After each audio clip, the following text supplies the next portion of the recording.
Assalamualaikum warahmatullahi wabarakatuh.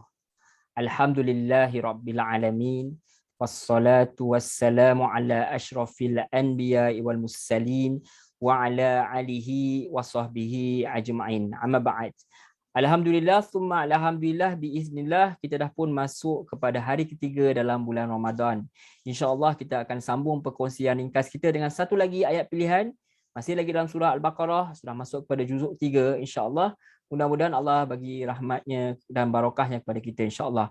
InsyaAllah ini kita nak pilih satu surah, satu ayat daripada surah Al-Baqarah, iaitu surah kedua dalam Al-Quran, iaitu ayat 286 yang terakhir dalam surah Al-Baqarah, di mana Allah Subhanahu wa taala berfirman, la yukallifullahu nafsan illa wus'aha, laha ma kasabat wa 'alaiha maqtasabat. Rabbana la tu'akhidna in nasina aw akhtana. Rabbana wa la tahmil 'alaina isran kama hamaltahu 'alal ladzina min qablina. Rabbana wa la tuhammilna ma la taqata lana bih wa'fu 'anna waghfir lana warhamna anta maulana fansurna 'alal qaumil kafirin. Allah SWT berfirman yang bermaksud Allah tidak membebani seseorang pun melainkan sesuai dengan kesanggupannya. Dia dapat pahala daripada kebajikan yang dikerjakannya, yang dia dapat yakni seksa daripada kejahatan yang diperbuatnya. Mereka berdoa, ya Tuhan kami, janganlah engkau hukum kami jika kami lupa atau kami melakukan kesalahan.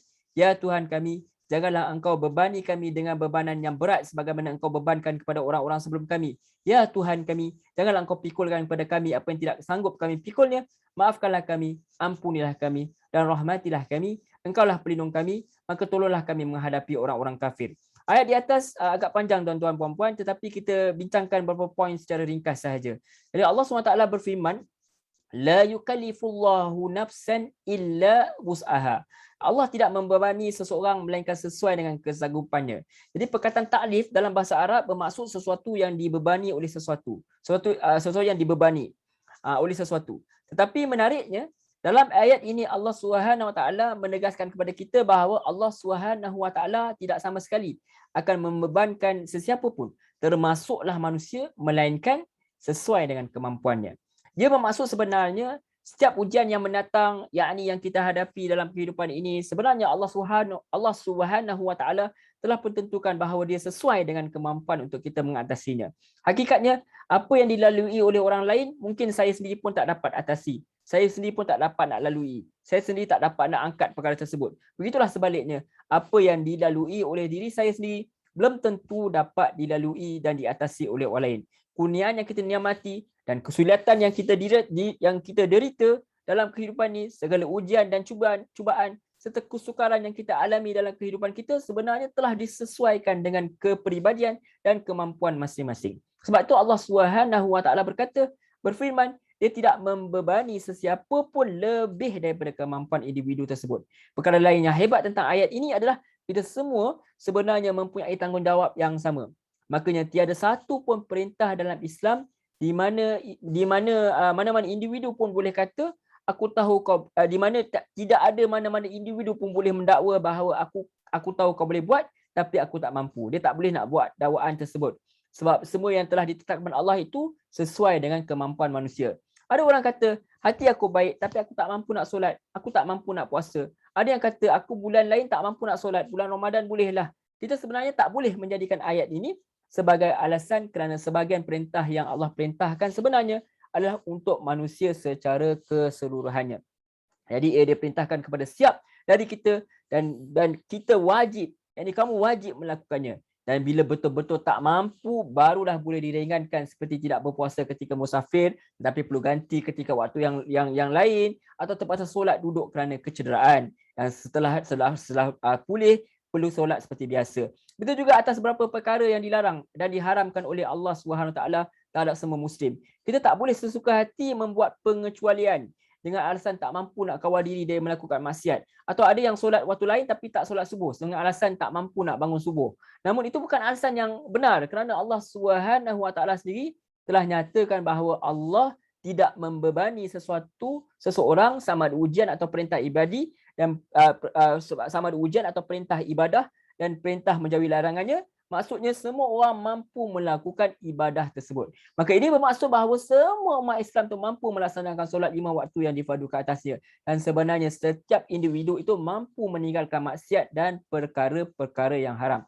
Jadi apabila kamu katakan kepada diri sendiri, kamu tak boleh atau tak mampu, makanya seolah-olah kamu telah menyangkal apa yang Allah SWT tetapkan dan nyatakan terhadap kamu yang sebenarnya kamu mampu lakukannya, yakni ibadah terhadap Allah SWT. Allah tidak akan beri, Allah tidak akan bebani manusia dengan bebanan-bebanan, yakni taklifi atau tanggungjawab ini sekiranya manusia itu tak mampu melaksanakannya. Maka tepuklah dada, tanyalah iman, tanyalah diri sendiri, adakah saya benar-benar jujur dan benar ketika saya katakan saya tak mampu, atau sebenar-benarnya dan sememang sebenar-benarnya Allah lah yang di pihak yang benar apabila dia menyatakan bahawa sebenarnya kamu mampu melaksanakan ibadah-ibadah yang telah ditetapkan kepada kalian dan kamu mampu untuk meninggalkan segala maksiat yang menggodamu. Bermaksud, aku tidak akan datangkan taklifi ini, bebanan ini kalau kalian tak mampu, aku benar yakin-yakin kalian mampu kerjakannya dengan baik. Inilah sebenarnya tuan-tuan puan-puan muslimin muslimat, pertanyaan yang jujur yang patut kita tanyakan kepada diri sendiri, terutama ketika dihadapkan kepada perintah-perintah Allah SWT yang utama.